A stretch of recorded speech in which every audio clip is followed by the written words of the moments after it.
केवल जाने जानने से ना जुड़े और मुक्त रहे। सभी लोगों अज्ञानी शरीर और विचारों पर निर्भर होते हैं और भ्रमवश उन्हें में मानते हैं। ज्ञानी व्यक्ति जागरूक होते हैं, विचारों की प्रक्रिया को देखते हैं और पहचानते हैं कि उनका कोई स्वामी कोई मैं नहीं। नमस्ते सभी को। आज रविवार 29 दिसंबर 2567 है। आज हम जीवन के सार की सच्चाई, उस ज्ञान की बात करेंगे जिसे हम भूल गए हैं। ये हमारे भीतर की मूल प्रकृति ही है। इस समय हम जीवन तत्व की अवस्था में फंसे हुए हैं। हम अपने मूल जीवन तत्व को भूल गए हैं, उस तत्व को जो जीवन का उद्गम है। हम जीवन तत्व की अवस्थाओं में उलझ गए हैं। यह ऐसे है जैसे हम किसी अन्य आयाम में प्रवेश कर गए हों। एक ऐसा आयाम जहां शरीर की आवश्यकता होती है, एक ऐसा आयाम जो इस आवाज पर निर्भर करता है जो बोल रही है, मस्तिष्क में उत्पन्न होने वाले विचारों पर निर्भर करता है, भावनाओं पर निर्भर करता है और अनुभव की अवस्थाओं पर निर्भर करता है। हम इस आयाम में फंस गए हैं। इन साधनों का उपयोग करके संवाद करते हैं, बात करते हैं, सब कुछ बहुत वास्तविक लगता है। लेकिन हम में से किसी ने भी कभी ये नहीं जाना कि हमारे जीवन का वास्तविक सार इन सभी चीजों से बिल्कुल भी संबंधित नहीं है। उदाहरण के लिए, ये शरीर ये बहुत अधिक समय तक जीवित नहीं रहता, सही है। अगर ये शरीर मर जाता है किसी भी कारण से, चाहे दुर्घटना हो, चाहे अचानक झटका हो, चाहे ये 80-90 वर्ष तक जीवित रहे, या चाहे युद्ध या प्राकृतिक आपदा के कारण ये शरीर काम करना बंद कर दे और टूटकर बिखर जाए, तब सवाल ये है, हम कहाँ हैं? एक और बात, जब हम गहरी नींद में सोते हैं, एकदम गहरी नींद में, जब हम गहरी नींद में सोते हैं, जैसे हम रात 10 बजे सोते हैं, मान लो हम पूरे दिन काम करते हुए 10 बजे सोने चले गए, फिर हम एकदम से सो जाते हैं गहरी नींद में, और फिर सुबह 5 बजे तक हम सीधे सोते रहते हैं। हमें कुछ भी याद नहीं रहता। 7 घंटे गायब हो जाते हैं। तब हम कहाँ थे? जब हम गहरी नींद में थे तब हम कहाँ थे? क्या हम इस पर ध्यान दे सकते हैं कि हमारे भीतर एक जीवन तत्व है? हमारा जीवन तत्व ये शरीर नहीं है। ये उस सारी सोच विचार की प्रक्रिया से भी नहीं जुड़ा है जिसे हम दिन रात करते रहते हैं। विचार पर विचार, शब्दों पर शब्द जो हमारे मन में चलता रहता है। यह आवाज जो हमारे अंदर चलती रहती है, जिसे हम विचार कहते हैं, वो जीवन तत्व से अलग है। ये आवाज जो हमारे मुंह से निकलती है, ये विचार जो लगातार चलते रहते हैं, ये सब कुछ जिसे हम महत्व देते रहते हैं, क्या हम इस आवाज को देख सकते हैं? क्या हम उस मानसिक छवि को देख सकते हैं जो हमारे मन में बनती है? क्या हम भावनाओं को देख सकते हैं, जैसे संतोष की भावना, असंतोष की भावना, तटस्थ भावना, शांति की भावना? ये सभी अवस्थाएं, चाहे वो आवाज हो, चाहे मानसिक छवि हो, चाहे भावना हो, या फिर जो हम अभी अनुभव कर रहे हैं, जैसे अभी आप मेरी आवाज सुन रहे हैं, क्या आप देख सकते हैं? ये सब कुछ अपने आप ही अनुभव कर रहा है। हमें जानबूझकर सुनने की जरूरत नहीं है, हमें अभ्यास करने की जरूरत नहीं है। ये अपने आप सुन रहा है। समझ में आया?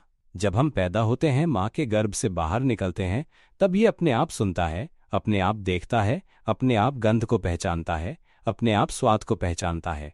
ये अपने आप ही गर्म महसूस करता है, अपने आप ही ठंडा महसूस करता है। क्या इसे पहले सतर्कता या कोई अभ्यास करना पड़ता है?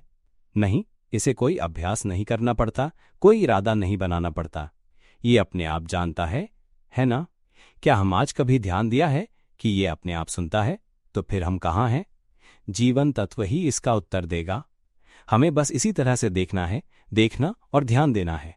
ध्यान से सुनो, आचार्य के टेप को बार बार सुनो, बस देखो और ध्यान दो। हम देख पाएंगे कि ये आवाज जो लगातार कुछ न कुछ बोलती रहती है, ये विचार जो मन में बार बार आते रहते हैं, वे अपने आप ही चलते रहते हैं, वे अपने आप ही सोचते रहते हैं, वे अपने आप ही संतोष, असंतोष, तटस्थता के भाव उत्पन्न करते रहते हैं। क्या इन्हें रोक सकते हैं? क्या हम इन्हें मना कर सकते हैं? ओह हे भावना, क्या हम कह सकते हैं कि हमेशा अच्छा महसूस करना चाहिए? कह सकते हैं क्या कि इस पर मत सोचो, बस इस पर ही सोचो? कह सकते हैं क्या कि हे विचार अभी मत सोचो, अभी चुप हो जाओ? कह सकते हैं क्या कि अभी कुछ भी अनुभव मत करो? ध्वनि का, आंखों का, नाक का, जीभ का, शरीर का कुछ भी मत देखो, मत सुनो, मत सूंघो, मत चखो, मत छुओ, बिल्कुल शांति रखो? कह सकते हैं क्या? अभी भी ये अपनी आवाज खुद सुन रहा है ना? और ये भाषा को, इस अर्थ को अपने आप ही समझ भी रहा है ना? क्या हम देख सकते हैं कि एक ऐसा स्वाभाविक तत्व है जो लगातार अपना काम कर रहा है? ये सब कुछ सोचना, कल्पना करना, भावनाओं का आना, ये सब अपने आप होता रहता है। ये प्रक्रियाएं खुद ही चलती रहती हैं। क्या हमने कभी ध्यान दिया है कि ये शरीर अपने आप बूढ़ा होता है, अपने आप बीमार होता है और अंत में अपने आप मर भी जाता है? ये शरीर देखो, इसका दिल अपने आप धड़कता है। ये सांस देखो, ये फेफड़े देखो, वे अपने आप काम कर रहे हैं। इस समय ये यकृत, ये गुर्दे, ये आंतौल, ये सब अपने आप ही काम कर रहे हैं। हम केवल भोजन देते हैं, है ना? भोजन लाकर देते हैं, बस यही हमारा काम है। इसके बाद ये शरीर एक दिन तक चलता है। फिर हम इसे एक और बार भोजन देते हैं और ये शरीर फिर से एक दिन चलता है। अगर हम इसे एक बार भोजन दें, एक ही बार, ये शरीर बहुत अच्छा काम करेगा, आराम से चल सकता है। ये शरीर केवल एक बार भोजन करने से ही अपने आप जी सकता है। सवाल ये है, क्या हमने कभी ध्यान दिया है कि जब हम गहरी नींद में सो रहे होते हैं तब भी हम जीवित होते हैं? और वो जीवन बिना इन सब के भी होता है, बिना इस शरीर के भी। जब हम गहरी नींद में होते हैं तब ये शरीर नहीं होता। जब हम गहरी नींद में होते हैं तब आवाज भी नहीं होती, कोई सोच नहीं होती, कोई कल्पना नहीं होती, कोई भावना नहीं होती, कोई अनुभव भी नहीं होता। ये सब कुछ पूरी तरह से गायब हो जाता है, लेकिन फिर भी कुछ है जो बाकी रहता है, एक जीवन तत्व। क्या आपको पता है कि ये जीवन तत्व या हमारा चित्त अभी भी वहां है? हमारा चित्त, हमारा जीवन तत्व, यह अत्यंत निर्मल और शुद्ध है। ये निर्मलता, ये शुद्धता, यही मूल तत्व है। इसमें कोई कल्पना या गढ़न नहीं होती। इसे हम शून्य भी कह सकते हैं, क्योंकि ये किसी भी प्रकार की बनावट से मुक्त होता है। इस मूल निर्मल तत्व में कुछ भी टिके रहने वाला नहीं है। इसमें कोई विचार, कोई आकृति, कोई भावना, कुछ भी नहीं होता। हम ही इस मूल तत्व हैं, एक जीवन तत्व जो किसी भी रूप में नहीं बधा होता। हम एक ऐसी प्रकृति हैं जिसका कोई आकार नहीं है, लेकिन जिसमें जीवन है। हमें किसी चीज का सहारा लेने की आवश्यकता नहीं होती। हम ऐसे ही निर्मल, शुद्ध बने रहते हैं। हमें बस अपने भीतर की ओर लौटना चाहिए। आज की दुनिया में हम सभी को बाहर की दुनिया को देखने की शिक्षा दी जाती है, लेकिन अगर हम एक बार अपने भीतर देखेंगे तो हमें कुछ ऐसा दिखाई देगा जिसे हमने पहले कभी नहीं जाना था। आचार्य ने इस शांति के सार, इस सार्वभौमिक तत्व के बारे में, इस दुख से परे जाने वाले तत्व के बारे में, इस जीवन के मूल तत्व के बारे में टेप बनाना शुरू किया है। आचार्य ने ये टेप तैयार किया है और बनाते रहेंगे, सैकड़ों टेप बनाएंगे। आचार्य किसी भी धर्म का सहारा लेकर कुछ नहीं कहेंगे। आचार्य ये चाहते हैं कि इस पृथ्वी पर हर एक व्यक्ति इसे सुने। ये ज्ञान सभी के लिए है। ये ज्ञान हमें पूरी तरह से दुख से मुक्त कर देगा। ये ऐसा ज्ञान है जो हमें फिर कभी जन्म लेने की आवश्यकता नहीं पड़ेगी और फिर कभी इन चीजों का सहारा नहीं लेना पड़ेगा। आचार्य द्वारा बनाई गई ये सभी टेप्स बच्चों के लिए भी सुनने योग्य हैं। बच्चे चाहे 3 साल के हों, 4 साल के हों, इन्हें सुना सकते हैं। ये सामग्री बहुत अच्छी है, ये सभी के लिए लाभकारी है। यदि संभव हो तो ये टेप्स शिक्षा व्यवस्था में शामिल कर दें ताकि हर स्कूल में बच्चे इन्हें सुन सकें। कम से कम 1 या 2 घंटे रोजाना बच्चों को आचार्य के टेप्स सुनने का अवसर देना चाहिए, ताकि बच्चे हमारे वास्तविक जीवन तत्व को जान सकें। चाहे वो बच्चा हो, बुजुर्ग हो, विकलांग हो, महिला हो, पुरुष हो, किसी भी धर्म, किसी भी जाति, किसी भी रंग भेद, किसी भी राष्ट्र का हो, सबको इसे सुन सकता है। इसमें कोई भेदभाव नहीं है। क्या आप जानते हैं कि हम ही आपस में भेदभाव करते हैं? हम ही कहते हैं कि हम इस देश के हैं, उस देश के हैं। हम ही आपस में समाज, समूह, समुदाय में बढ़ जाते हैं। हम अलग अलग चीजों को मानते हैं, पूजते हैं, इसमें कोई दिक्कत नहीं है। हम अलग अलग मान्यताओं को मानते हैं क्योंकि हमारी संस्कृतियां, हमारी नस्लें अलग हैं, इसलिए हमारी आस्थाएं भी अलग अलग हो जाती हैं। कोई जातिवाद की दृष्टि से बांटता है, कोई वर्ग के हिसाब से बांटता है, कोई समाज को उच्च या निम्न मानता है, कोई हमें अमीर गरीब के आधार पर बांटता है, कोई बुद्धिमान या मूर्ख के आधार पर बांटता है।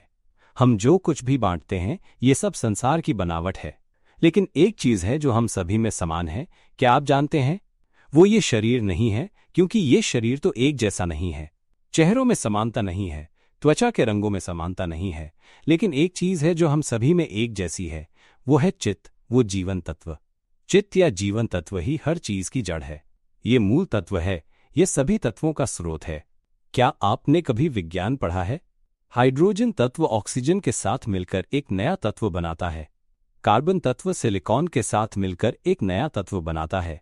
ये बातें तो मुझे ठीक ठीक याद नहीं हैं, लेकिन यही सिद्धांत है। विज्ञान में तो अनगिनत तत्व हैं, है ना? और अगर हम जान पाते कि ये सारे तत्व कहाँ से उत्पन्न हुए तो समझ पाएंगे। क्या हमें पता है कि ये सारा ब्रह्मांड कहाँ से उत्पन्न हुआ? इस ब्रह्मांड में जो तारे हैं, सूर्य है, ब्लैक होल हैं, धूल के कण हैं, अंधकार है, प्रकाश है, ये सब कुछ कहाँ से आया? अगर हम विज्ञान के कार्यक्रम देखें तो वे कहते हैं कि प्रारंभ में एक शून्यता थी और फिर किसी एक बिंदु से एक विस्फोट हुआ, है ना? आचार्य ये समझाते हैं कि अगर हम गहराई से देखें तो प्रारंभ में एक मूल तत्व था। इसे हम मूल तत्व कहते हैं। यह तत्व बहुत ही पारदर्शी है, यह निर्मल और अत्यंत शुद्ध है। यह शुद्धता की सजीवता है। इस पारदर्शी और शुद्ध तत्व की संरचना में कुछ भी नहीं है। इसे हम शून्यता कहते हैं। इस पारदर्शी और शुद्ध शून्यता में जो कि मूल तत्व है, ये एक मूल तत्व ही है, अत्यंत शुद्ध और पारदर्शी। यही तत्व है जिससे सब कुछ उत्पन्न होता है। ये विस्फोट इसी शुद्ध तत्व से हुआ। ये किसी कुछ नहीं से उत्पन्न नहीं हुआ। किसी भी चीज का जन्म कुछ नहीं से नहीं हो सकता। पहले एक मूल तत्व का होना जरूरी है। इसे हम मूल तत्व कहते हैं। उदाहरण के लिए हमारे शरीर को देखो। हमारे शरीर में एक सबसे छोटा तत्व होता है जिसे हम डीएनए कहते हैं, है ना? अगर डीएनए न हो तो हमारे शरीर का आकार प्रकार हर चीज एकदम अलग हो जाएगी, अनेक रूपों में बदल जाएगी। ये शरीर विस्तार पाता है, विभाजित होता है और अलग अलग रूपों में प्रकट होता है। 108 प्रकार के रूप बनते हैं। ये सब कारण और परिस्थितियों के अनुसार होता है। ये सब कुछ विकसित हो सकता है, टूट सकता है, ये सब संभव है। लेकिन शुरुआत हमेशा एक मूल तत्व से होती है जिसे हम डीएनए कहते हैं। ये तो आसान भाषा में समझाने के लिए उदाहरण दिया जा रहा है, लेकिन वास्तव में ये और भी सूक्ष्म है। आचार्य हमें ये दिखा रहे हैं कि हर चीज किसी कारण से उत्पन्न होती है। हर चीज का एक मूल होता है। इसे याद रखो, हर चीज का एक मूल होता है। यहाँ तक कि हम जो हैं, हमारी हम की पहचान, ये भी शरीर नहीं है। हम सोचते हैं कि हम इंसान हैं, है ना? अगर हम सोचते हैं कि हम इंसान हैं तो फिर हम महिला हैं, पुरुष हैं, तो हमारा चेहरा ऐसा क्यों है? हमने ये चेहरा क्यों चुना? किसने हमें इस चेहरे, इस शरीर के रूप में बनाया? कौन? किसी भगवान का नाम लेने की जरूरत नहीं है। उसका इससे कोई लेना देना नहीं है। आचार्य ये समझाना चाहते हैं कि हमें अपने मूल तत्व, अपने जीवन तत्व को जानना चाहिए। हमें अपनी धारा को उलटकर वापस लौटना चाहिए और चित्त का ज्ञान, मूल तत्व का ज्ञान या हमारे जीवन तत्व का अध्ययन करना चाहिए, ताकि हम अपने वास्तविक जीवन तत्व को जान सकें, जो कि हमारा मूल तत्व है। हमारा ये जीवन तत्व, इसमें कोई दुख नहीं होता। हमारा जीवन तत्व हर वस्तु का, पूरे ब्रह्मांड का मूल है। हमारा ये जीवन तत्व, ये एक खालीपन है, एक निर्मल, पारदर्शी, शुद्ध तत्व। इसका कोई आकार नहीं है। ये एक पारदर्शी तत्व है। जिस दिन आचार्य ने अपनी धारा को उलटकर भीतर जागरूकता पाई, तब इस तत्व को जाना। आचार्य ने देखा कि ये शरीर, ये सब कुछ हमारी अपनी गढ़न से ही बना है। हम इस आवाज पर निर्भर रहते हैं और इसे महत्व देते हैं कि ये शरीर है, ये हमारा शरीर है, ये हाथ पैर हमारे हैं। देखो इस हाथ को, देखो इस पैर को। ये खुद तो नहीं कहते कि हम बायां हाथ, दायां हाथ, बायां पैर, दायां पैर हैं। ये आवाज ही है जो कहती है कि ये बायां हाथ है, ये दायां हाथ है, ये बायां पैर है, ये दायां पैर है। देखो हर चीज को जो हम देखते हैं, वे खुद तो ये नहीं कहते कि वे क्या हैं। ये आवाज ही कहती है कि वो आम का पेड़ है, वो घर है, वो गाड़ी है, ये दीवार है, ये सीमेंट है, ये पत्थर है, ये पत्थर है, ये लोहा है, ये आकाश है, ये धरती है। ये आवाज ही बोलती है, देखो जरा, ये सब कुछ खुद तो कुछ नहीं कह रहा, तो ये आवाज कहाँ से आती है? आचार्य ने धारा को उलटकर देखा और इस आवाज को पहचान लिया। तभी आंसू गिर पड़े। हर चीज इस आवाज से ही उत्पन्न होती है। तो फिर हम कहाँ हैं? ये आवाज कहाँ से आती है? आचार्य ने इस आवाज को देखा जो हमारे अंदर बोलती रहती है, सुबह से लेकर रात तक, जागने से लेकर सोने तक। इसे लगातार देखा और ये आवाज और भी सूक्ष्म रूप में दिखाई दी और भी स्पष्ट होती गई। देखा कि ये आवाज भावनाओं को भी महत्व देती है, संतोष की भावना, असंतोष की भावना, तटस्थ भावना। असल में ये सभी भावनाएं तो भाषा रहित होती हैं, ये तो बस शून्य की अवस्था होती है। लेकिन ये आवाज ही कहती है कि मैं नाराज हूं, मैं खुश हूं, मैं प्रसन्न हूं, मैं दुखी हूं, मैं तटस्थ हूं, मैं शांत हूं। ये सब कुछ ये आवाज ही कहती है। जब इसे और गहराई से देखा गया तो ये दिखा कि ये आवाज अपने ही अनुभवों को भी महत्व देती है। ये कहती है कि मैं ही आवाज हूं, लेकिन असल में ये चीज आवाज नहीं है। ये तो केवल एक हलचल है जो अंदर होती है। ये हमारे जीवन तत्व की सीमा के भीतर कंपन है। जैसे कि एक पारदर्शी जल की सतह होती है, ये पारदर्शी जल ही हमारा जीवन तत्व है। इस पारदर्शी जल की सतह पर एक सतही तनाव होता है ना? जब कुछ इस पर असर करता है तो ये प्रतिक्रिया करता है और इसमें कंपन उत्पन्न होता है। यही कंपन है जो आवाज बनता है। समझ में आया? हमारा जीवन तत्व एक अत्यंत पारदर्शी, अत्यंत शुद्ध तत्व है। ये जीवन तत्व केवल जानना चाहता है। ये जानना चाहता है कि मैं वास्तव में क्या हूं, क्योंकि हम स्वयं को नहीं जान सकते, क्योंकि हमारा कोई आकार आकृति नहीं है। हम एक पारदर्शी शुद्ध तत्व हैं जिसका कोई आकार नहीं है। हम एक जीवन तत्व हैं जिसका कोई आकार नहीं है। सोचो, हम दुखी क्यों होते हैं? क्योंकि हम आकार के आधार पर ही दुखी होते हैं। हम दुखी होते हैं क्योंकि हम इस आवाज, इस मस्तिष्क में बनी छवि, भावनाओं और अनुभव की अवस्थाओं पर निर्भर करते हैं। हम इन्हीं पर निर्भर करते हैं, इसलिए ये हमें दुख और सुख का अनुभव कराते हैं। लेकिन अगर ये सब न हो तो क्या होगा? आचार्य ने धारा को उलट कर देखा और पाया कि यही चीजें हैं। ये आवाज जो लगातार बोलती रहती है। देखा इसे बार बार, जब तक ये सब टूटकर गिर नहीं गया। यह अनुभव जो अभी भी हो रहा है, जैसे कि हम अभी आचार्य की आवाज सुन रहे हैं, हम अपनी आंखें बंद कर सकते हैं और तब शरीर का कोई अनुभव नहीं होता, है ना? लेकिन जीवन तत्व तो अभी भी है, लेकिन यह जीवन तत्व कोई आकार नहीं रखता। इसमें केवल जानना होता है, ये जानना कि मैं जीवित हूं, लेकिन ये नहीं जानता कि इसमें क्या है, क्योंकि इसमें कुछ भी नहीं है। यहां आंखें बंद करो और देखो, ये आवाज का अनुभव कर रहा है, ये गंध का अनुभव कर रहा है, ये स्पर्श का अनुभव कर रहा है। अब ध्यान दो, ये अनुभव अपने आप हो रहा है। आचार्य ने धारा को उलटकर भीतर देखा और ये समझा कि ये जो अनुभव हो रहा है, ये अपने आप हो रहा है। और ये जो कंपन बन रहा है, जो आवाज के रूप में प्रकट हो रहा है, वो भी अपने आप ही हो रहा है। जिस दिन आचार्य ने इसे और गहराई से देखा, और भी गहराई से, इतना गहराई तक कि ये केवल एक प्रकार का कंपन मात्र बनकर रह गया, एक छोटी सी लहर जो लगातार भीतर चलती रहती थी। जब इसे इस तरह देखा गया और इसे पूरी तरह से समझा गया कि ये मैं नहीं हूं, तब ये सब कुछ फूट पड़ा। ये ऐसा विस्फोट था जैसे हमारे सीने के बीचों बीच बिजली गिर गई हो और फिर एक जोरदार धमाका, ताक, हर जगह रोशनी ही रोशनी। ऐसा लगा जैसे हमारे सीने के बीच में किसी ने बम रख दिया हो और वो फट पड़ा हो, ताक। सब कुछ टूटकर बिखर गया, सब कुछ पूरी तरह से घुल गया, पूरी दुनिया जैसे टूटकर खत्म हो गई। ये सब कुछ पारदर्शी और प्रकाशमय हो गया, हर जगह केवल प्रकाश ही प्रकाश था।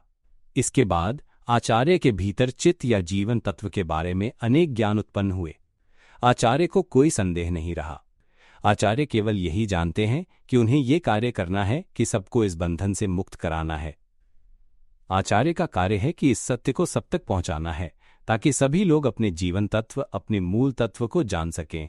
क्या आप जानते हैं कि जब ये तत्व प्रकट होता है, जब ये स्पष्ट होता है, तो ये हमें ये दिखाता है कि वास्तव में कुछ भी मैं नहीं है। ये आवाज जो बोल रही है वो मैं नहीं है। ये मानसिक छवि, ये भावनाएं, ये अनुभव की अवस्था, ये सभी मैं नहीं है। इन्हें इनके स्वाभाविक रूप में होने दो। चाहे इनमें कोई भी भावना आए, कोई भी अवस्था आए, कोई भी विचार आए, इन्हें जैसे भी होना है वैसे ही होने दो। ये सभी चीजें मैं नहीं हैं। हम एक ऐसी प्रकृति हैं जो मानो इस पृथ्वी से परे, इस ब्रह्मांड से परे एक दूसरे आयाम में है। हम एक मूल तत्व हैं जो पारदर्शी है, निर्मल है, जिसमें कुछ भी नहीं है। इस शुद्ध तत्व में केवल शुद्धता ही है, एक पारदर्शी निर्मल शुद्धता जो किसी आकार की, किसी अवस्था की आवश्यकता नहीं रखती। ये सब कुछ के साथ एक हो सकता है। मान लो कि हम सभी चीजों से संवाद करना चाहते हैं, ये एक शक्ति के रूप में प्रकट होगा और ये सब कुछ में मिल जाएगा। ये कहीं जाना नहीं चाहता, ये कहीं आना नहीं चाहता, ये कहीं यात्रा नहीं करता, ये स्वयं ही सब कुछ है। हम सब इस पारदर्शी निर्मल शून्यता के साथ एक हैं। हम सब इस शून्यता के साथ एक ही तत्व हैं। ये एक ही है, ये सब कुछ है।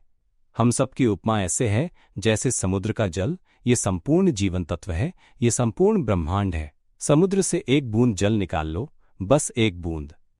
यह एक बूंद जल को निकालकर एक पात्र में रख दो, वो पात्र बन जाता है कोई व्यक्ति, कोई जीव, कोई जानवर, कोई तुम, कोई मैं। हम सब अपने अपने पात्रों में रहते हैं। एक बूंद निर्मल जल, यही जीवन तत्व है, वो प्रत्येक पात्र में प्रविष्ट होता है।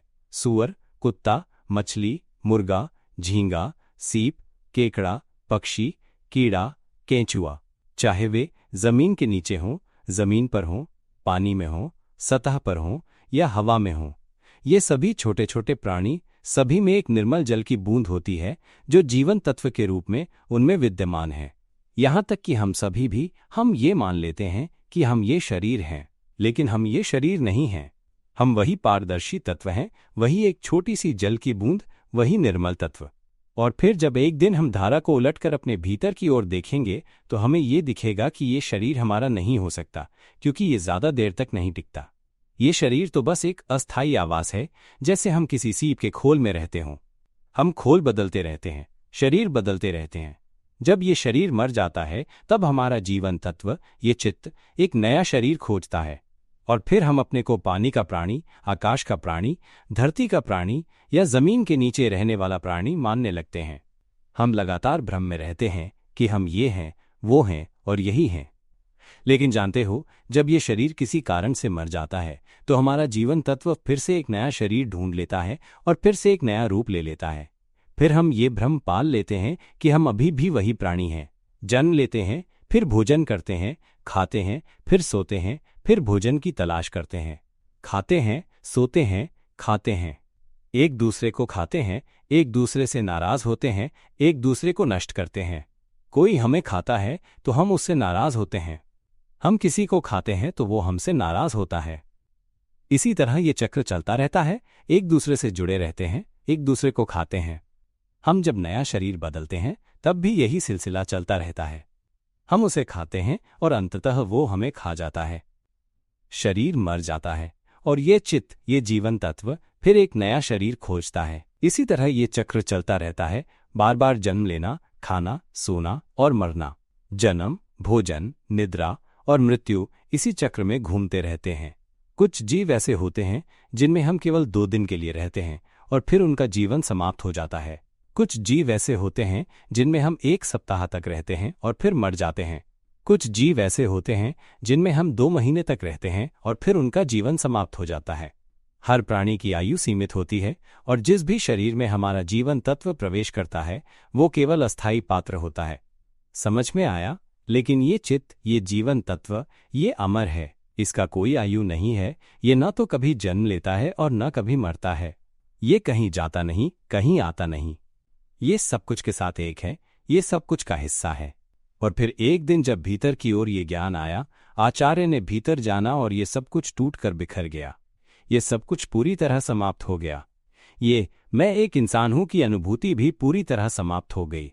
ये जो शब्द निकल रहे हैं, ये जो आवाज है, ये मैं नहीं बोल रहा हूं। और ये आवाज भी कोई आवाज नहीं है। ये केवल कुछ ऐसा है जो अंदर हलचल कर रहा है। ये केवल एक कंपन है जो अंदर ही अंदर हिल रहा है। ये शरीर भी नहीं कहता कि ये किसी का शरीर है।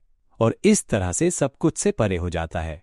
ये कुछ भी नहीं होता, ये किसी भी चीज से जुड़ा नहीं होता और इसमें कोई दुख भी नहीं होता। लेकिन ये अनुभूति वैसी ही बनी रहती है जैसी पहले थी। इस चित्त या जीवन तत्व का जो स्वभाव था वही बना रहता है। पहले जैसा था आज भी वैसा ही है, ये वैसा ही बना रहता है। लेकिन ये अब पहले जैसा नहीं है। जानते हो क्यों? क्योंकि अब ये जान चुका है, ये सच्चाई को जान चुका है। पहले ये नहीं जानता था, अब ये जान गया है। अब इसमें कोई संदेह नहीं है। ये जानता है कि ये जीवन का आखिरी जन्म है। ये शरीर अब अंतिम बार है और जीवन तत्व अब वापस जन्म नहीं लेगा। ये जानता है कि ये जीवन तत्व अब कभी वापस जन्म नहीं लेगा। क्यों? क्योंकि इस जीवन तत्व ने अब पूरी तरह से समझ लिया है। हमारा ये जीवन तत्व केवल ये जानना चाहता था कि हम वास्तव में कौन हैं, बस इतना ही। जैसे हम इस जन्म में आए तो हमें भी ये पता नहीं था कि हम कहाँ से आए हैं, और जब ये शरीर मर जाएगा तो हम कहाँ जाएंगे ये भी हमें पता नहीं। जब हम गहरी नींद में होते हैं तो हम कहाँ होते हैं ये भी हमें पता नहीं। सब कुछ केवल अज्ञान ही है। हम नहीं जानते कि हम क्यों जन्मे हैं, किसके लिए जन्मे हैं, हम एक दूसरे से क्यों मिलते हैं, और फिर हम इसी अज्ञान में संघर्ष करते हैं, लड़ते हैं, प्रतियोगिता करते हैं, एक दूसरे को मारते हैं, नष्ट करते हैं। ये सब किस लिए? कागज के कुछ टुकड़ों के लिए जिन्हें हम पैसा कहते हैं। हम मान लेते हैं कि ये कागज के टुकड़े बहुत कीमती हैं और फिर हम इन कागज के टुकड़ों के लिए एक दूसरे को मारते हैं, क्रोधित होते हैं, घृणा करते हैं और फिर हम सुबह से लेकर रात तक काम करते रहते हैं। क्यों? बस एक थाली भोजन के लिए हम काम करते रहते हैं, जैसे हम इस शरीर के गुलाम हों। हम इस शरीर के गुलाम बन गए हैं। हम इस कागज के टुकड़े के गुलाम बन गए हैं। हम इस आवाज के गुलाम बन गए हैं, इस मानसिक छवि के, इस भावना के, इस अनुभूति के। हम इस पूरी काल्पनिक दुनिया के गुलाम बन गए हैं। क्या जानते हो कि हम क्या हैं? हम मूल तत्व हैं। हम एक महान तत्व हैं, एक महान शक्ति जिसने इन सभी चीजों को बनाया है। लेकिन जब हम इन चीजों का सहारा लेने लगे तो हम एक छोटे बच्चे की तरह बन गए, एक कमजोर प्राणी जो इन चीजों के अधीन हो गया। जैसे कि हम एक पिंजरे में बंद हैं, जैसे कि हम एक कैदी हैं। हम सुबह से लेकर रात तक काम करते रहते हैं, केवल इस कागज के टुकड़े के लिए, ताकि हमें एक थाली भोजन मिल सके। एक थाली भोजन पाने के लिए वास्तव में ज्यादा कुछ नहीं चाहिए, बस थोड़ी ही मेहनत करनी होती है और वो मिल जाता है। एक थाली भोजन के लिए बहुत कुछ करने की जरूरत नहीं है, लेकिन आज हम जो कर रहे हैं वो सब कुछ बहुत ज्यादा है। आज हम सुबह से लेकर रात तक काम करते रहते हैं, खून पसीना एक कर देते हैं, आंसू बहाते हैं, रोते हैं, बहुत दुखी होते हैं। ये दुख बहुत बड़ा है ना? लेकिन क्यों? क्या आपको पता है कि हम इस संसार में दुख के लिए पैदा नहीं हुए हैं? हम इस संसार में आए हैं ताकि हम ये समझ सकें कि इस दुनिया की हर चीज अस्थायी है। ये किसी की नहीं है। इस शरीर का कोई मालिक नहीं है, इस आवाज का कोई मालिक नहीं है, इस मानसिक छवि का कोई मालिक नहीं है, इन भावनाओं का कोई मालिक नहीं है। ये अनुभव करने की अवस्था, ये जो आवाज अभी सुनाई दे रही है, इसका भी कोई मालिक नहीं है। कोई भी इसे जानने वाला नहीं है। ये स्वयं जानता है। प्रकृति स्वयं जानती है। ये स्वयं जानने की प्रक्रिया है। भावनाओं का स्वभाव है कि वे अपने आप उत्पन्न होती हैं, वे स्वयं प्रकट होती हैं और फिर स्वयं ही समाप्त हो जाती हैं। दुख की भावना आती है और फिर चली जाती है। सुख की भावना आती है और फिर चली जाती है। ये आवाज आती है और फिर चली जाती है। ये सभी अवस्थाएं अपने आप प्रकट होती हैं और अपने आप ही समाप्त हो जाती हैं। तो हम इतने मूर्ख क्यों हैं कि इन चीजों को पकड़ कर रखते हैं? अगर हम केवल ये देखें कि ये चीजें हमारी नहीं हैं, केवल अंदर से देखना है, केवल जागरूक होकर भीतर देखना है। देखो उस आवाज को जो अंदर बोल रही है। देखो और समझो कि ये आवाज जो अंदर बोल रही है, ये मैं नहीं हूं।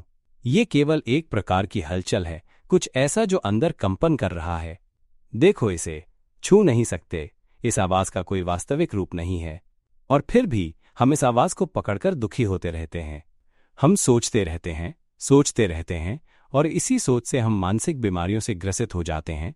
तनाव, माइग्रेन, अल्सर, कैंसर। हम इतने मूर्ख क्यों हैं? हम इस संसार में इसलिए नहीं आए कि इन चीजों को लेकर मूर्खतापूर्वक उलझें और उनमें फंस जाएं। ये सब चीजें हमारी नहीं हैं, ये केवल हमारे जीवन तत्व की अवस्थाएं हैं। ये शरीर भी हमारा सेवक है, ये शरीर हमारा साधन है, ताकि हम जान सकें कि हम वास्तव में क्या हैं। अगर हम सचमुच ये जानना चाहते हैं कि हम एक निर्मल, खाली, पारदर्शी जीवन तत्व हैं, तो हमें स्पष्ट रूप से देखना होगा कि इन सब चीजों में कुछ भी हमारा नहीं है। हमें ये देखना ही होगा। इसी सिद्धांत को कागज पर लिखकर अपने घर में चिपका दो, ताकि ये स्मरण रहे। भीतर से जागरूक रहो। ये देखो कि ये आवाज हमारी नहीं है। इसे लिख लो, इसे लिखकर रख लो, इसे देखो, इसे देख पाओ। केवल ध्यान दो, ये जो बोल रहा है ये कौन है? बार बार खुद से ये सवाल पूछो, ये आवाज जो बोल रही है ये कौन है? ये कौन है? ये आवाज कौन है? ये आवाज जो लगातार बोलती रहती है ये कौन है? इसे देख पाओ कि ये केवल एक अवस्था है जो अपने आप काम कर रही है। यह हमारी सेवा करने वाला है, यह हमारा सेवक है। इसे विचार करने वाला कर्मचारी भी कह सकते हैं। ये वही कर्मचारी है जो हमारे भीतर विचार करता रहता है, लगातार बोलता रहता है। हमारे भीतर कोई मुंह नहीं है, फिर भी ये लगातार बोलता ही रहता है। बस इतना ही करना है, भीतर ध्यान देना, इसे केवल देखना। इसे कहते हैं भीतर जागरूक रहना। बस इतना ही करना है, भीतर ध्यान देना। बस देखो, बस ध्यान दो। एक दिन सुबह से लेकर रात तक केवल देखो और ध्यान दो। देखो और ये समझो कि ये विचार अपने आप होता है, ये अपने आप सोचता है। इसे देखो, इसे समझो। ये अपने आप कल्पना करता है। इसे देखो, इसे समझो, इसे देखो और इस तरह समझो। बार बार पूछो, बार बार देखो, बार बार समझो। ये भावना, ये अपनी ही भावना है। इसे देखो, देखो और समझो कि ये जो अनुभव हो रहा है ये अपनी ही प्रक्रिया है। ये अपने आप सुनता है, ये अपने आप देखता है, ये अपने आप गंध को पहचानता है, ये अपने आप स्वाद को पहचानता है। खाना मुंह में डालो, ये अपने आप जान लेता है, ये अपने आप ठंड महसूस करता है, अपने आप गर्म महसूस करता है। बस इसी तरह ध्यान देना है। बस देखो, ध्यान दो। अगर इसे देख लिया, अगर ये दिखाई देने लगे तो हाँ, ये सच है, ये मैं नहीं हूं। फिर एक समझ उत्पन्न होती है कि ये मैं नहीं हूं। इस समय हमारा जीवन तत्व ये हमारे अनुभवों पर टिकता है। जब जीवन तत्व ये देख लेता है कि ये अनुभव हमारे नहीं है, तो इसे हमारे सेवक की तरह कहा जा सकता है। इसे हमारे विचार करने वाले अधिकारी, कल्पना करने वाले अधिकारी, भावनाओं के अधिकारी और अनुभव के अधिकारी कहा जा सकता है। ये चारों अधिकारी, ये शरीर भी, ये स्मृति भी, ये सभी एक प्राकृतिक प्रक्रिया है जो अपने आप काम करती हैं। ध्यान से देखो, इसे समझो। सुबह से लेकर रात तक इसे देखो। अगर दिन में 5 बार भी देख लिया तो भी अच्छा है। हमें बस एक बार देख लेना है। एक बार जब ये स्पष्ट रूप से समझ में आ जाए तो वो विस्फोट हो जाएगा और ये सब कुछ टूटकर समाप्त हो जाएगा। जब जीवन तत्व इन अवस्थाओं से पूरी तरह अलग हो जाता है तो ये वैसा ही होता है जैसे हम एक उच्च वोल्टेज की तार को पकड़कर खींचते हों। हम एक उच्च वोल्टेज की तार पकड़ते हैं और उसे पूरी ताकत से खींचते हैं, झटका देते हैं। जब वो तार टूटती है उस क्षण पर वहीं एक विस्फोट होता है, एक जोरदार धमाका, और तब एक अद्भुत अनुभव होता है। कुछ लोग इसे ऐसे अनुभव करते हैं जैसे शरीर पूरी तरह फट गया हो, टूटकर बिखर गया हो। लेकिन ये एक आंतरिक अनुभव है। ये एक गहन ज्ञान के रूप में प्रकट होता है कि हम इन सभी चीजों से अलग हो चुके हैं। हम इस मनुष्यता से अलग हो गए हैं। हम इस दुनिया से बाहर निकल आए हैं। हम एक पारदर्शी शुद्ध तत्व बन जाते हैं, एक ऐसा प्रकाश जो पूरे ब्रह्मांड को ढक लेता है। हम इस ब्रह्मांड के साथ एक हो जाते हैं, एकदम पारदर्शी, अत्यंत शुद्ध। और फिर हमें ये पूरी तरह से पता चल जाता है कि हम जन्म नहीं लेते। यह अनुभव हृदय में पूरी तरह समा जाता है। ये स्पष्ट रूप से दिखाई देता है कि हर क्षण में वास्तव में हम कभी भी नहीं होते। यहाँ जब आचार्य मुंह खोलकर बोल रहे हैं उस क्षण में भी ये अनुभव पूरी तरह से स्पष्ट है कि आचार्य जैसा कुछ नहीं है, कोई भी नहीं है जो बोल रहा है। ये सब भीतर पूरी तरह समझ में आ जाता है। ये पूरी तरह से हृदय में समा जाता है। ये इतनी स्पष्ट समझ है कि कोई संदेह नहीं रहता। यह पूरी तरह स्पष्ट हो जाता है कि ये जो बोला जा रहा है ये हम नहीं हैं। यह बोलने वाला कौन है ये भी नहीं पता। ये बस कोई है जो बोल रहा है। इस शरीर की बात ही मत करो, ये शरीर बहुत ही स्थूल है। ये आवाज हमारी नहीं है। जो कल्पनाएं उठती हैं वे हमारी नहीं हैं। जो भावनाएं संतोष की, असंतोष की, तटस्थता की, वे भी हमारी नहीं हैं। जो जानना हो रहा है वो भी हमारा नहीं है। अभी सुनो, इस क्षण में, इस पल में, इस सेकंड में देखो कि ये आवाज सुनाई दे रही है। देखो, इसके लिए कोई अभ्यास नहीं चाहिए। आवाज सुनने के लिए कोई इरादा नहीं चाहिए। बस ध्यान दो, बस देखो।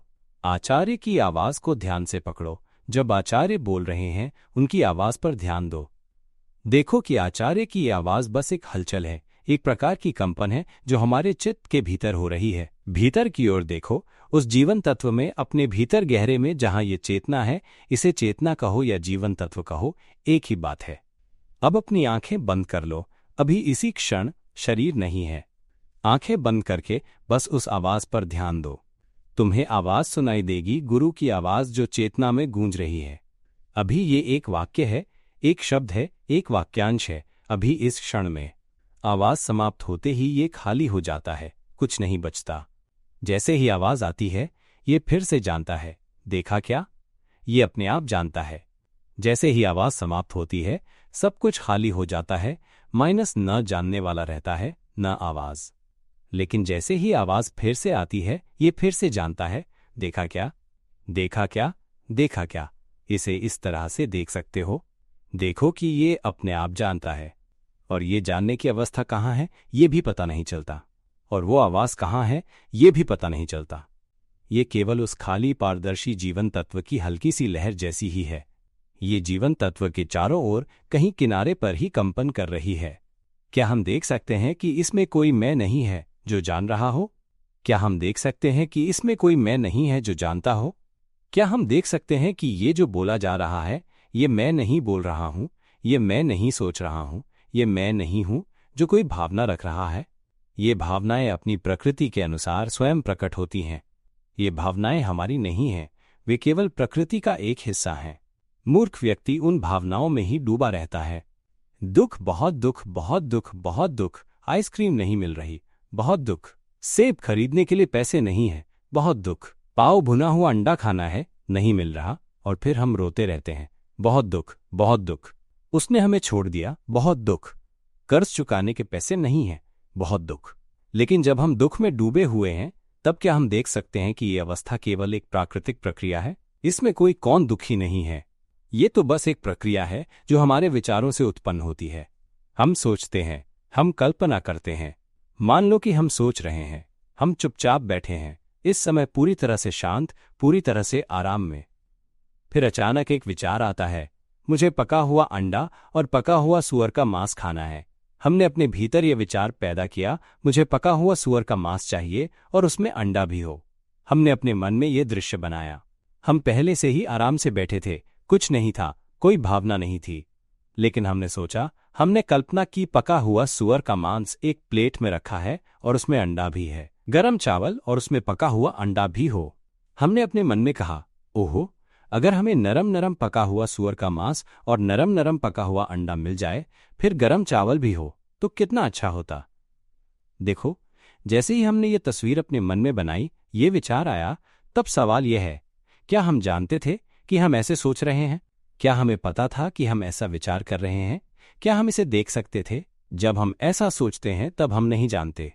मान लो कि हमें इसका पता नहीं है, हम बस सोचते जाते हैं, अपने आप में बड़बड़ाते रहते हैं, ओह काश मुझे बड़ा नरम नरम पका हुआ सूअर का मांस मिल जाए, साथ में नरम नरम पका हुआ अंडा भी और गरम चावल भी। और फिर ये भावना उत्पन्न होती है, इच्छा की भावना, भूख की भावना। मुझे खाना है, बहुत खाना है। और फिर ये भावना आती है कि नहीं मिल सकता, पैसे नहीं हैं। जब ये विचार हमारे मन में आता है, पैसे नहीं हैं, पैसे तो हैं ही नहीं, अब क्या करूं? क्या तुम देख सकते हो कि ये आवाज जो ये सब बोल रही है वो कैसी है? अब भावना उत्पन्न होती है, भावना गर्म और तीव्र होती जाती है। गुस्से की भावना, असंतोष की भावना उत्पन्न होती है। फिर हम उस भावना में डूब जाते हैं। हम रोते हैं, मैं इतना गरीब क्यों हूं? मैं इतना दुखी क्यों हूं? मैं दूसरों जैसा क्यों नहीं हूं? मैं जैसा क्यों नहीं हूं जैसे वे लोग हैं? सिर्फ पका हुआ सूअर का मांस क्यों नहीं खा सकता? मैं क्यों नहीं खा सकता? फिर हम रोते हैं, रोते ही रहते हैं। लेकिन रुको रुको, क्या तुम देख सकते हो कि ये सारी भावनाएं, ये सब केवल एक प्राकृतिक प्रक्रिया है? हर बार जब हम सोचते हैं, वो सोच भी एक प्राकृतिक प्रक्रिया है। जैसे जब हम एक पत्थर पानी में फेंकते हैं तो उसमें लहरें उठती हैं। जब ये प्रक्रिया होती है तो उसमें लहरें उठती हैं। हम फिर से पानी को हिला देते हैं, फिर हाथ से पानी की सतह पर थपथपाते हैं, ये सोचकर कि लहरें रुक जाएं। हम थपथपाते रहते हैं पानी की सतह पर, लेकिन वो तो लहराता ही रहता है, खत्म ही नहीं होता, है ना? तो तरीका क्या है ताकि पानी की सतह हिले नहीं? बस ये कि पानी को थपथपाना छोड़ दो, चुपचाप बैठे रहो, पानी को छेड़ो मत। समझ रहे हो? पानी को छेड़ो मत। जब तुम पानी को नहीं छेड़ते, पानी अपने आप शांत हो जाएगा, पानी अपने आप स्थिर हो जाएगा अपनी प्रकृति के अनुसार। पानी को छेड़ो मत, समझे? अब सोचो कि एक गिलास है, उसमें पानी भरा हुआ है, आधा गिलास पानी से भरा है, गिलास के तले में कुछ रंगीन कण हैं, गिलास के तले में वो सब कुछ शांत होकर बैठा हुआ था। पानी भी एकदम साफ था, गिलास का तला, रंग भी गिलास के तल में ही था, वो रंग के कण तल में ही बैठे हुए थे। पानी एकदम साफ था, गिलास भी साफ था। अब संयोग से एक छोटा सा कंकड़ उस गिलास में गिर गया। फिर क्या हुआ? वो रंगीन कण पानी में फैलने लगे, वो रंगीन कण पानी में फैलने लगे और पानी जो साफ था वो अब गंदला होने लगा। पानी अब आधा गंदला हो गया क्योंकि वो रंगीन कण फैलने लगे। फिर हम क्या करते हैं पता है? हम उस गिलास को उठाते हैं। अब देखो, गिलास वैसे तो रखा हुआ था एकदम स्थिर। अगर हम उस गिलास को छेड़े नहीं तो क्या होगा? वो रंगीन कण अपने आप ही फैल जाएंगे, है ना? जब कोई चीज गिलास को छूती है तो वो रंग फैल जाता है ना? लेकिन अगर हम गिलास को छेड़े नहीं तो धीरे धीरे वो रंगीन कण फिर से नीचे बैठ जाएंगे और पानी अपने आप फिर से साफ हो जाएगा। कुछ करने की जरूरत नहीं है। यही है सच्चाई। सच्चाई ये है कि जब भी कोई चीज उस रंगीन कणों पर गिरती है तो वे रंगीन कण अपने आप पानी में फैल जाते हैं। इसमें कोई जरूरत नहीं कि हम कुछ करें। कुछ समय बाद वे कण फिर से नीचे बैठ जाएंगे शांत होकर और पानी फिर से साफ हो जाएगा। यही है सच्चाई। हमें प्रकृति के साथ कुछ करने की जरूरत नहीं है, बस ये देख लेना चाहिए कि ये सब कुछ केवल प्रकृति ही है। लेकिन मूर्ख व्यक्ति क्या करता है जानते हो? जब वो देखता है कि रंग फैल रहा है तो वो गिलास को पकड़ लेता है। वो गिलास को पकड़ता है, पानी को पकड़ता है और कहता है, ओह ओह ए रंग, मत फैलो मत फैलो, पानी में मत फैलो। फिर वो गिलास को पकड़कर इधर उधर चलने लगता है, इधर उधर घूमता है और इससे गिलास में पानी और भी हिलने लगता है। फिर रंग और भी फैल जाता है, पूरी तरह से पानी में घुल जाता है और फिर वो रोने लगता है, रोता ही रहता है। अब मैं क्या करूं? ये रंग क्यों फैल गया? पानी साफ क्यों नहीं हो रहा? पानी साफ कैसे होगा? हम इधर उधर घूमते रहते हैं और पानी हिलता ही रहता है। रंगीन कण पूरे गिलास में फैल जाते हैं। ये कोई ऐसी चीज नहीं है जिसमें हमें प्रकृति के काम में हस्तक्षेप करना पड़े। हमारा काम केवल इतना ही है कि हम देखें कि ये प्रकृति कैसी है। जब कोई चीज उस पर गिरती है तो वो फैलता है, जब कोई चीज उस पर नहीं गिरती तो वो धीरे धीरे नीचे बैठ जाता है और पानी फिर से साफ हो जाता है जैसा पहले था। इसलिए निष्कर्ष यह है कि इस प्रकृति को अपने काम करने दो, इसे अपने हिसाब से चलने दो। जब रंगीन कण के ऊपर कुछ गिरता है तो वो फैलता है, यही उसकी प्रकृति है। और पानी, वो हर चीज का आधार है। जब रंगीन कण पानी में रहते हैं तो वे स्वाभाविक रूप से पानी में फैलते हैं। लेकिन अगर हम पानी और गिलास को छेड़ना बंद कर दें तो ये कण फिर से गिलास के तले में बैठ जाते हैं जैसे पहले थे। ये बात समझ में आ रही है ना सभी को? इसी तरह से समझो, यही मूल बात है। जब हम केवल भीतर जागरूक रहते हैं, भीतर देखते हैं, भीतर की अवस्थाओं को देखते हैं, बस देखते हैं, बस देखना है। गुरु भी यही करते हैं। गुरु केवल भीतर देखते हैं और इन अवस्थाओं को देखते हैं। बस देखना, देखना कि ये सोच की प्रक्रिया अपने आप चल रही है। गुरु इसमें कुछ भी नहीं करते। गुरु केवल देखते हैं कि ये अवस्था अपने आप प्रकट हो रही है, फिर वो आवाज भी अपने आप चली जाती है। कल्पना अपने आप प्रकट होती है और फिर कल्पना भी अपने आप चली जाती है। भावना अपने आप प्रकट होती है, गुरु इसमें कुछ भी नहीं करते। वो अपने आप होती है और फिर वो भावना भी अपने आप चली जाती है। जो जानने वाली अवस्था है वो भी अपने आप जानती है और फिर वो भी चली जाती है। गुरु केवल इन अवस्थाओं को ऐसे ही देखते हैं। जब गुरु ने शुरुआत की थी तब वो भीतर ही देख रहे थे, लेकिन उस समय कोई सिखाने वाला नहीं था।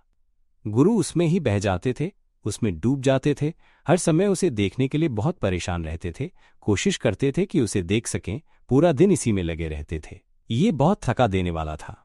लेकिन जब बाद में समझ आई, जागृति आई और उससे मुक्त हुए, तब ये समझ आई कि हमें इसमें उलझने की जरूरत ही नहीं है, क्योंकि ये हमारा नहीं है। इस शरीर को बूढ़ा न होने की इच्छा करने की कोई जरूरत नहीं है, क्योंकि ये तो बूढ़ा होना ही है। इस शरीर को बीमार न होने देने की इच्छा करने की कोई जरूरत नहीं है, क्योंकि ये तो बीमार होना ही है। इस शरीर को न मरने देने की कोशिश करने की कोई जरूरत नहीं है, क्योंकि ये शरीर पैदा ही मरने के लिए हुआ है, टूटने और खत्म होने के लिए हुआ है। ये आवाज भी ऐसी ही प्रकृति है, ये कल्पना भी ऐसी ही प्रकृति है, ये भावनाएं भी ऐसी ही प्रकृति हैं। इसमें कोई भी उनका मालिक नहीं है। बस हमें ये बात इसी तरह समझनी है, समझनी है, समझनी है, इतनी गहराई तक समझनी है कि ये हमारे हृदय में उतर जाए, जब तक कि जीवन तत्व पूरी तरह से जागृत हो जाए और इस सच्चाई को स्वीकार कर ले कि इसमें कुछ भी हमारा नहीं है। फिर हम इसमें उलझते क्यों हैं? मान लो कि एक आवाज उठती है, कोई छवि प्रकट होती है, ओह मुझे पका हुआ सुअर का मांस खाना है, बड़ा सा नरम नरम, और उसके साथ नरम नरम अंडा भी चाहिए, गरम चावल भी चाहिए। हाँ, ये सब खाना अच्छा होगा। हम मन में ये सोचते हैं, मुझे ये सब खाना है, लेकिन हमारे पास पैसे नहीं हैं। क्यों हमारे पास पैसे नहीं हैं? जैसे ही हम ऐसा सोचते हैं, हम मन ही मन ये सब बोलते हैं। हम सोचते हैं, देखते हैं, सोचते हैं, ये छवि बनाते हैं। फिर भावना उठती है, असंतोष, झुंझलाहट, दुख, उदासी, क्रोध, नकारात्मक भावना, ऊब, गुस्सा। हम जितना सोचते हैं उतना ही ये भावना बढ़ती है। जितना सोचते हैं उतना ही भावना बढ़ती जाती है। जितना सोचते हैं उतना ही भावना बढ़ती जाती है। सोचते ही जाते हैं, भावना बढ़ती ही जाती है और फिर दिमाग फट जाता है, मर ही जाते हैं। वो रोता ही रहता है दिन रात और दुख में डूबा रहता है। वो बड़बड़ाता ही रहता है और फिर उदासी में डूब जाता है, अकेलापन महसूस करता है और बीमारियां भी उसके ऊपर टूट पड़ती हैं। अब देखो, क्या तुम इस मूर्खता को देख सकते हो? हमें अपनी प्रकृति को रोकने की कोई जरूरत नहीं है। बस देखो कि जब वो विचार आता है, पका हुआ सूअर का मांस, नरम नरम, बड़ा बड़ा, तो वो छवि बनने लगती है और हम ये सोचने लगते हैं कि हमें वो नरम नरम बड़ा बड़ा पका हुआ सूअर का मांस मिलेगा। और हम सोचते जाते हैं। अगर हम देख पाते कि हम इन विचारों के साथ खेल कर रहे हैं या नहीं, हम इन छवियों के साथ खेल कर रहे हैं या नहीं, अगर हम सिर्फ देख लें और समझ जाएं, तो ये समझ आ जाएगी कि हमें इसमें उलझने की कोई ज़रूरत नहीं है। जब हम ये देख लेते हैं तो ये विचार, ये छवि, सब कुछ अपने आप ही गायब हो जाएगा। भावना भी उत्पन्न नहीं होगी। समझे? भावना तो बस ऐसे ही होती रहती है। और देखो, हम बैठे ही तो हैं। हम भला पका हुआ सूअर का मांस कैसे खा सकते हैं? हम चुपचाप बैठे हैं अपने घर में। फिर हम कल्पना करते हैं कि हम एक सुंदर मेज पर बैठे हैं, बड़ी प्लेट में बड़ा पका हुआ सूअर का मांस रखा है, उसमें नरम नरम अंडा भी है और गरम गरम चावल की एक प्लेट भी है। हमारे मन में ये छवि है कि हम वहां बैठे हैं और फिर हम बड़बड़ाते रहते हैं, मुझे खाना है, खाना है, खाना है। लेकिन रुको रुको, अगर हम इस क्षण में जागरूक हो जाएं तो हम देख सकते हैं कि हम सोच रहे हैं, हम कल्पना कर रहे हैं। अगर हम इसे देख सकते हैं तो ये विचार, ये छवि गायब हो जाएगी, भावना भी चली जाएगी। ये सब खत्म हो जाएगा या नहीं, ये महत्वपूर्ण नहीं है। महत्वपूर्ण बात यह है कि हम समझ लें कि हमें इस पर पकड़ नहीं बनानी है। इस आवाज से, इस भावना से, इस जानने की अवस्था से, इस भावना के साथ जो भी है उससे चिपकना नहीं है। बस जागरूक हो जाओ, देखो, अरे ये मैं सोच रहा था, बस खत्म। ये ज्ञान अपने आप ही समाप्त हो जाएगा, अपने आप ही। ये प्रकृति अपने आप प्रकट होती है, अपने आप समाप्त होती है, इसमें कोई मालिक नहीं है। बस इतना ही कि हमें इसमें हस्तक्षेप नहीं करना है, हमें प्रकृति में हस्तक्षेप नहीं करना है। जैसे उस गिलास का उदाहरण है जिसमें पानी है और तल में रंगीन कण बैठे हैं। जब कोई चीज उस पर गिरती है तो रंग फैल जाता है, लेकिन जब रंग फैलता है तो हमें उस फैलने पर दुख नहीं करना है। हमें दुखी नहीं होना चाहिए, गुस्सा नहीं करना चाहिए, नफरत नहीं करनी चाहिए और परेशान नहीं होना चाहिए कि अब क्या करें, अब क्या करें, ये रंग क्यों फैल गया, अब क्या होगा, कोई मदद करो, कोई मदद करो, अब क्या करें। नहीं, हमें कुछ भी करने की जरूरत नहीं है। थोड़ी देर बाद वो रंग अपने आप नीचे बैठ जाएगा। हमें उस गिलास के पानी को बिल्कुल भी छूना नहीं है, समझे? इसी तरह हमें इस आवाज से परेशान नहीं होना है, इस कल्पना से परेशान नहीं होना है, इस भावना से परेशान नहीं होना है, इस जानने की अवस्था से परेशान नहीं होना है। इन्हें अपनी प्रकृति के अनुसार काम करने दो, इस शरीर को अपने आप काम करने दो। ये शरीर जन्मा है ताकि ये बूढ़ा हो, बीमार हो, टूटे और खत्म हो। ये इसकी प्रकृति है, इसे खाना दो। अगर खाना है तो इसे खिला दो। एक बार खाने से शरीर मजबूत रहेगा, इसे अच्छी चीजें खाने को दो। इस शरीर की देखभाल करो जितनी हो सके। किसी दिन अगर ये बीमार हो जाए तो इसे डॉक्टर के पास ले जाओ। अगर डॉक्टर कहे कि इलाज नहीं हो सकता तो ठीक है, यहीं तक। ये शरीर की बात है, हमारी बात नहीं। ये शरीर मरे तो ये शरीर की ही बात है, क्योंकि अब हम जान गए हैं, हम जान गए हैं कि ये जो सोच रहा है वो हम नहीं हैं, ये कल्पना भी हम नहीं हैं, ये भावनाएं, ये जानने की अवस्था भी हम नहीं हैं। इस दुनिया में कहीं भी हमारा कोई अस्तित्व नहीं है। हम तो उस जीवन तत्व हैं जो एकदम खाली, पारदर्शी और शुद्ध है। हमारा काम केवल इतना है कि इस जीवन तत्व को, इस सच्चाई को समझने में मदद करना। अगर हम केवल ये जान लें कि हम यही पारदर्शी, शुद्ध जीवन तत्व हैं, तो फिर हम किस बात में उलझ रहे हैं? हम क्यों गुस्सा करते हैं, नफरत करते हैं, बदला लेते हैं, बुराई करते हैं, एक दूसरे को मारते पीटते हैं, एक दूसरे को नष्ट करते हैं? हम एक दूसरे से धरती छीनते हैं, लेकिन ये धरती तो इस दुनिया की प्रकृति का हिस्सा है। धरती पर किसी का मालिकाना हक नहीं है। हम एक दूसरे से जमीन छीनते हैं, खाना छीनते हैं, लेकिन ये खाना भी तो इस धरती की ही संपत्ति है। हर चीज इस धरती से ही उत्पन्न हुई है, ये सब इस धरती में ही रहता है। यहां तक कि ये शरीर भी धरती की ही वस्तु है। ये आवाज भी एक उपकरण है जो इस धरती में उपयोग के लिए दी गई है। ये कल्पनाएं भी एक प्रकार की प्रक्रिया हैं जो इस धरती में काम आती हैं। ये भावनाएं भी एक प्रकार की प्रक्रिया हैं जो इस धरती में काम आती हैं। ये जानने की अवस्था भी एक प्रकार की प्रक्रिया है जो इस धरती में काम आती है। लेकिन हमारा जीवन तत्व इस धरती से कोई संबंध नहीं रखता। हम इस धरती पर कभी जन्मे ही नहीं। ये सब केवल प्रक्रियाएं हैं, जैसे कि हम एक अलग आयाम में बैठे हुए हों और उस आयाम में एक बड़ा पर्दा हो। फिर हम उस बड़े पर्दे में एक शरीर चलाते हैं, फिर वो हमें आवाज देता है, हमें छवियां देता है, हमें भावनाएं देता है, हमें जानने की अवस्था देता है। हमें एक बड़ा पर्दा मिला है, फिर हमें एक कंट्रोल पैनल मिला है जिससे हम इस शरीर को स्टार्ट करते हैं। हम इस शरीर को देखते हैं और इसे कंट्रोल करते हैं, इसे धीरे धीरे सिखाते हैं, धीरे धीरे खाना खिलाते हैं, धीरे धीरे बढ़ाते हैं, धीरे धीरे भाषा सिखाते हैं। हर कोई हमें सिखाता है कि सोचो, याद रखो। स्कूल में भी वे हमें सोचने को सिखाते हैं, याद करने को सिखाते हैं, काम करने को सिखाते हैं, जीवनयापन करने को सिखाते हैं। हम जीवनयापन करते हैं, फिर सोते हैं, फिर जागते हैं, फिर काम करते हैं, फिर सोते हैं, फिर जागते हैं और इसी तरह करते रहते हैं। हम इस पर्दे की कहानियों में पूरी तरह डूब जाते हैं। हम मानते हैं कि ये हमारा शरीर है। हम सोचते हैं कि इस शरीर को बड़ा करने में बहुत मेहनत लगी है, ये कोई आसान काम नहीं था। हम इस शरीर को कंट्रोल करते हैं, इस आवाज को कंट्रोल करते हैं कि ये ऐसे बोले, इस कल्पना, इस भावना, इस जानने की अवस्था को कंट्रोल करते हैं कि ये ऐसे काम करे, इस पर्दे की दुनिया में ऐसे रहे। ये सब हम ही कंट्रोल कर रहे हैं। हम इस कहानी में पूरी तरह डूब गए हैं, इस चरित्र को कंट्रोल कर रहे हैं और फिर हम बहुत दुखी हो जाते हैं। हम दुखी होते हैं क्योंकि हम गरीब हैं। हम दुखी होते हैं क्योंकि कोई हमें छोड़कर चला गया। हम दुखी होते हैं क्योंकि हम कितना भी काम करें उतने अमीर नहीं हो पाते जितने दूसरे लोग हैं। हमारे जीवन में सिर्फ दुख है। लोग हमें पसंद नहीं करते, लोग हमें नापसंद करते हैं। जहां भी जाते हैं सब कुछ गलत ही लगता है, इसलिए हम बहुत दुखी हो जाते हैं। लेकिन रुको रुको, जागो। ये सारी बातें पर्दे पर चल रही हैं, ये सब पर्दे में हैं और हम हैं वो जो इसे कंट्रोल कर रहे हैं। इससे कोई लेना देना नहीं है। हम कहीं और हैं, अलग ही एक स्थान पर। हम तो एकदम पारदर्शी शुद्ध प्रकृति हैं, बस यही है।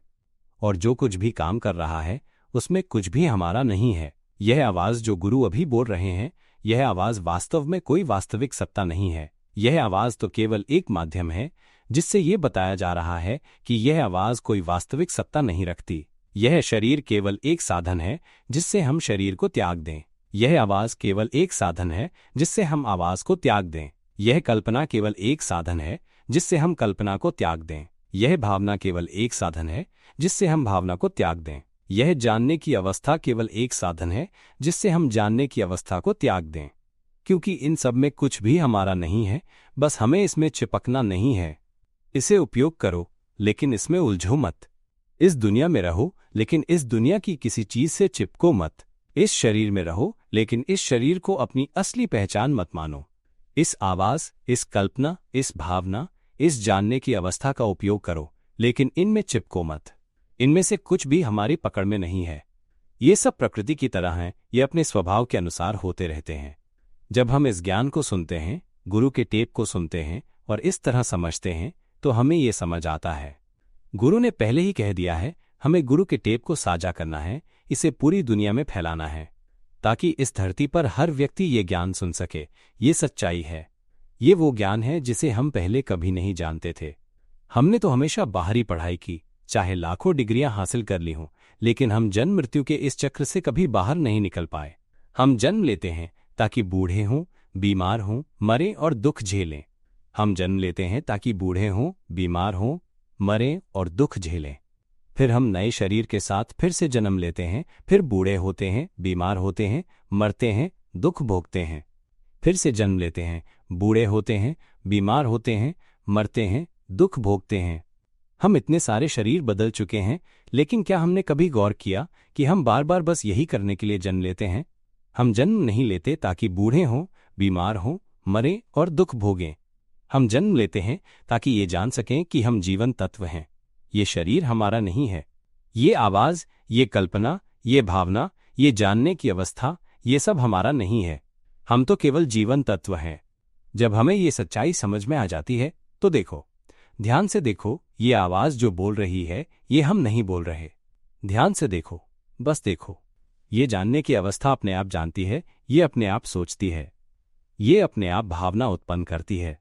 ध्यान से देखो, अगर तुम इसे देख सको तो ये पूरी तरह से टूटकर अलग हो जाएगा। ये ऐसा होता है जैसे हमें किसी ने इंसान होने की भूमिका से खींचकर बाहर निकाल दिया हो। जब ये टूटकर अलग हो जाता है तो हम रोने लगते हैं। ये ऐसा लगता है जैसे कि हम जो सोचते थे कि हम इस दुनिया के इंसान हैं वो कभी था ही नहीं। ऐसा लगता है जैसे हमें धोखा दिया गया हो। इसी क्षण गुरु इससे अलग हो गए। गुरु की आंखों से आंसू बहने लगे। गुरु पूरी तरह रो नहीं पड़े, लेकिन उनकी आंखों से आंसू बहते रहे। और ऐसा लगा कि हम इतने मूर्ख क्यों थे। कौन जानता था कि ये सब ऐसे ही है। ये तो ऐसा था जैसे हम इस कहानी को एक पर्दे पर कंट्रोल कर रहे थे और फिर हमने पर्दे में ही इस कहानी से सीखना शुरू कर दिया। एक ऐसा व्यक्ति जिसे जीवन तत्व का ज्ञान था इस पर्दे में आकर हमें सिखाता है, जागो, ये पर्दे की कहानी असली नहीं है। असली तुम हो जो सब कुछ नियंत्रित कर रहे हो। ये आवाज भी इस पर्दे की कहानी है।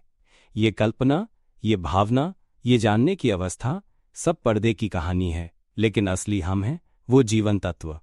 जागो, अब इस पर्दे की कहानी में उलझो मत। जब हम जो इस पर्दे की कहानी में पूरी तरह खो गए थे, इस पर्दे के भीतर से ये संदेश सुनते हैं कि ये असली नहीं है, तो हम चौंक जाते हैं।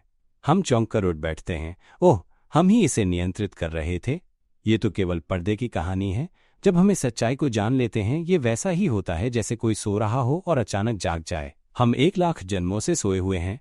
अचानक एक दिन कोई कहता है, ये सब तो सपना है, बस जाग जाओ। तो हम चौंक जाते हैं, क्या ये सच में सपना है? ये सपना कैसे हो सकता है? हम तो अभी भी दर्द महसूस कर रहे हैं। ये शरीर भी तो है, ये दर्द कर रहा है। कोई गाली देता है तो हमें बुरा लगता है। हम भूखे हैं, हमें भूख लग रही है। हम अभी भी महसूस कर सकते हैं, सब कुछ वैसा ही है, सब कुछ असली जैसा लगता है। तो ये सपना कैसे हो सकता है? जो लोग सपने में हैं वे भी यही कह रहे हैं, जैसे कि गुरु हमें अभी कह रहे हैं। कोई ज्ञानी व्यक्ति जिसने सच्चाई को देखा है, वो सपने में आकर कहता है, जागो, ये सपना है। हम बहुत लंबे समय से, लाखों वर्षों से, लाखों जन्मों से सपने में हैं। ये मैं नहीं हूं। कैसे कह सकते हो कि ये मैं नहीं हूं? देखो, मैं तो इस आवाज को सुन रहा हूं। ये सुनाई तो दे रही है। ये खुद ही सुन रही है, खुद ही जान रही है। ये मैं नहीं हूं तो कौन है? अभी तो मैं सोच रहा हूं, है ना? मैं अभी सोच रहा हूं या नहीं? ये सोच कैसी होती है? ये हर समय बोल रही है, हर समय दिल में बोल रही है। ये आवाज जो अभी बोल रही है, ये सोच जो बोल रही है, ये कौन है? ये आवाज, ये सोच जो अभी बोल रही है, ये कौन है? जब हम ध्यान से देखते हैं तब समझ में आता है, हाँ, ये आवाज, ये हमारी नहीं है, ये अपने आप जान रही है। जब हम इसे समझ लेते हैं तो ऐसा लगता है जैसे हमें खींचकर जगाया गया हो। अचानक हम चौंक कर जागते हैं और जब हम आंखें खोलते हैं तो सोचते हैं, क्या ये सब सपना था? और हमारी आंखों से आंसू बहने लगते हैं। रो क्यों रहे हो? क्योंकि हम इतने मूर्ख हैं। क्या ये सब सपना था? हाँ, ऐसा ही है। जैसे ही हम जागते हैं, बिस्तर से उठते हैं, तो पता चलता है कि ये सब एक सपना था। हम सोचते थे कि ये सब सच है, हमारा परिवार है, हम बच्चों के लिए भाग दौड़ कर रहे हैं, बच्चों के लिए पैसे कमा रहे हैं, परिवार पाल रहे हैं, कई मकान खरीद लिए, कई कार खरीद ली, डॉक्टर की डिग्री हासिल कर ली, 8 लाख डिग्रियां जमा कर ली। क्या ये सब सपना था? आंसू बहने लगते हैं, खुद को कोसते हैं, हम इतने मूर्ख क्यों हैं? यही होता है जब हम इससे बाहर निकल आते हैं, तब हमें अनेक पहलुओं में गहन ज्ञान का अनुभव होता है। तभी गुरु ने हमें सिखाना शुरू किया और अब तक सैकड़ों टेप रिकॉर्ड कर चुके हैं। अब ये टेप एक सार्वभौमिक टेप बन गई है। ये टेप विश्व शांति के सार के बारे में है, जीवन के सार के बारे में है, हमारे असली जीवन के बारे में है। ये वो ज्ञान है, वो शिक्षा है जो इस दुनिया में कहीं भी पूरी तरह से नहीं सिखाई जाती। जो भी गुरु का टेप सुनता है, हर दिन सुबह से शाम तक सुनता है, बार बार सुनता है और फिर समझता है, फिर भीतर जाकर देखता है और समझता है, तब तक समझता है जब तक ये दिल में गहराई से बैठ ना जाए और ये स्वीकार ना कर ले कि वास्तव में हमारा कोई अस्तित्व नहीं है। फिर ये हल्का हो जाता है, बहुत हल्का। जितना ज्यादा सुनो उतना ही हल्का महसूस होता है, उतना ही खाली महसूस होता है। जितना ज्यादा सुनो उतना ही हल्का, उतना ही खाली। ये ऐसा होता है जैसे हम इस दुनिया में जी रहे हों, लेकिन अब पहले जैसे दुख में नहीं। पहले तो जब कोई हमसे ठीक से बात नहीं करता था तो हम गुस्सा हो जाते थे, लेकिन आजकल जब कोई बुरा बोलता है तो क्या फर्क पड़ता है? वो भी खत्म हो जाता है। अगर कोई अच्छा बोले तो भी वो खत्म हो जाता है, अगर कोई बुरा बोले तो भी वो खत्म हो जाता है। तो फिर हम गुस्सा क्यों हों? हम इन सब चीजों से खुश या दुखी क्यों हों? ये हल्का हो जाता है, खाली हो जाता है, इसमें बुद्धि आती है, इसमें प्रकृति को समझने की बुद्धि आती है। अगर हम इस आवाज के साथ खेलना ही छोड़ दें तो इसका कोई मूल्य नहीं रह जाता। ये आवाज भी व्यर्थ है, ये कल्पना भी व्यर्थ है, ये भावना भी व्यर्थ है, ये जानने की अवस्था भी अपने आप जानती है। ये हल्की हो जाती है, ये खाली हो जाती है। जितना सुनो उतना ही समझ आता है, जितना समझो उतना ही हल्का, जितना सुनो उतना ही समझ आता है, उतना ही हल्का, उतना ही खाली।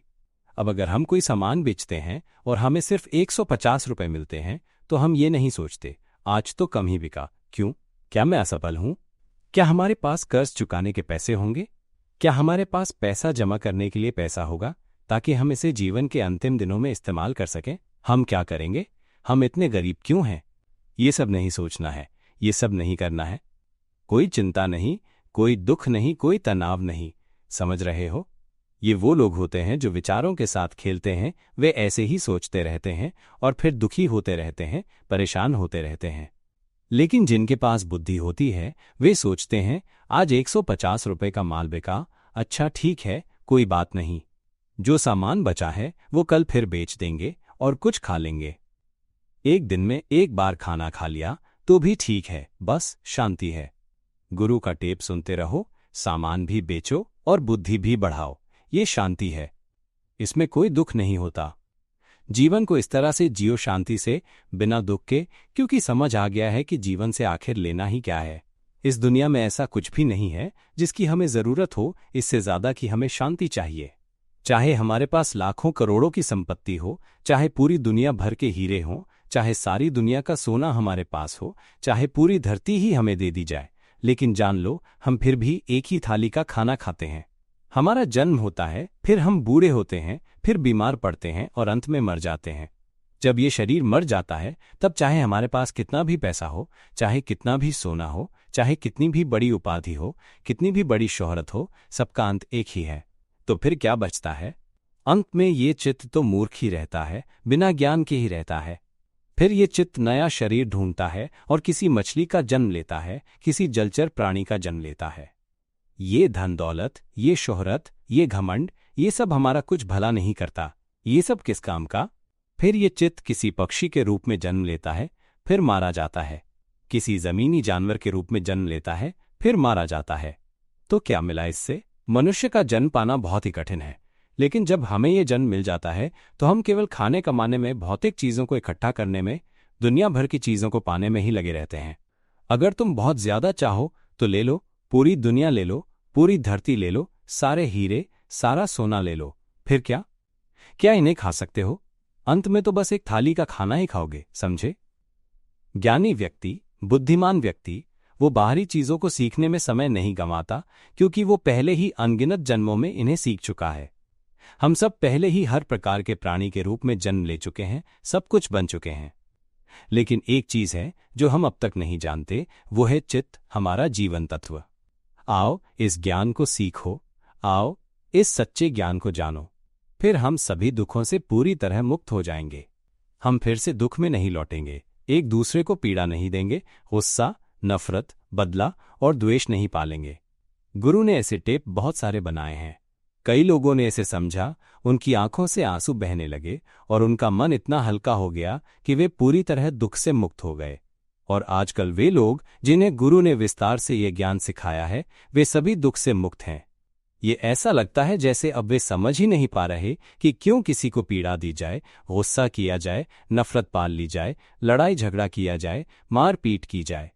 अब तो केवल ये इच्छा रहती है कि हम सब एक दूसरे की मदद करें, एक दूसरे को ये सिखाएं कि चलो भीतर की ओर देखो, अपने चित्त के भीतर देखो, भीतर जानो, बाहर के बारे में मत जानो। क्योंकि अगर हम बाहर की ओर देखते हैं तो फिर हम दूसरों को ही देखेंगे।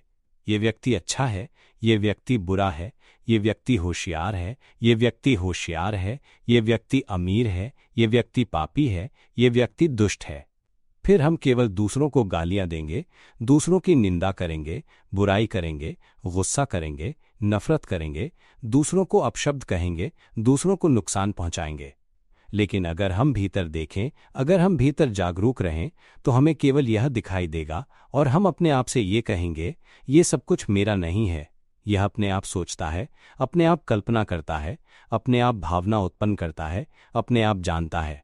क्यों ये इतना हल्का है, क्यों ये इतना खाली है, क्यों ये इतना आरामदायक है? ये तो भीतर ही खाली है। फिर ये केवल भीतर जानने में ही रहता है और ये देखता है कि भीतर की प्रक्रिया हमारी नहीं है। फिर ये सब कुछ समझ जाता है, हर पहलू को समझ जाता है और फिर दूसरों को भी समझने लगता है। फिर ये इच्छा ही नहीं होती कि गुस्सा किया जाए, नफरत की जाए, किसी को गाली दी जाए, किसी को कष्ट पहुंचाया जाए, किसी को नष्ट किया जाए। बस यही इच्छा होती है कि साझा किया जाए, सबको बुलाया जाए कि आओ इस टेप को सुनो, इस सच्चाई को सुनो। बस यही इच्छा होती है कि सबको बताया जाए, सिखाया जाए, ताकि वे इस दुनिया में शांतिपूर्वक सुखी होकर जी सकें, आराम से जी सकें। इससे कहीं बेहतर होता है कि किसी भी चीज के लिए दुखी न हो। अगर कम है तो उतना ही खा लो। एक थाली का खाना ही तो खाना है, चाहे थोड़ा हो या ज्यादा। अगर ज्यादा है तो भी एक थाली का खाना ही खाना है। आखिर हम किस चीज के लिए परेशान हों? इस दुनिया में कोई भी चीज हमारी नहीं है। बस आराम से जियो, किसी भी चीज के लिए दुखी मत हो, भीतर ही जागरूक रहो। देखो, ये अपने आप जानता है। जब हम ये समझ लेते हैं तो हम इससे मुक्त हो सकते हैं। जब हम जान लेंगे तब हम खुद ही समझ जाएंगे कि हम फिर जन्म नहीं लेंगे। ये हमारा अंतिम जन्म है, हम सबका अंतिम जन्म। मेरी कामना है कि आप सभी जल्द से जल्द इस सच्चाई को जानें, तुरंत, सभी के लिए। ये टेप यहीं समाप्त होता है। अगर आप जागृति के लिए, चित्त को देखने के लिए, दुख से मुक्त होने के लिए और ज्ञान प्राप्त करने के लिए ध्यान देना चाहते हैं तो कृपया संपर्क करें ID Line@P। धन्यवाद। Thank you for watching.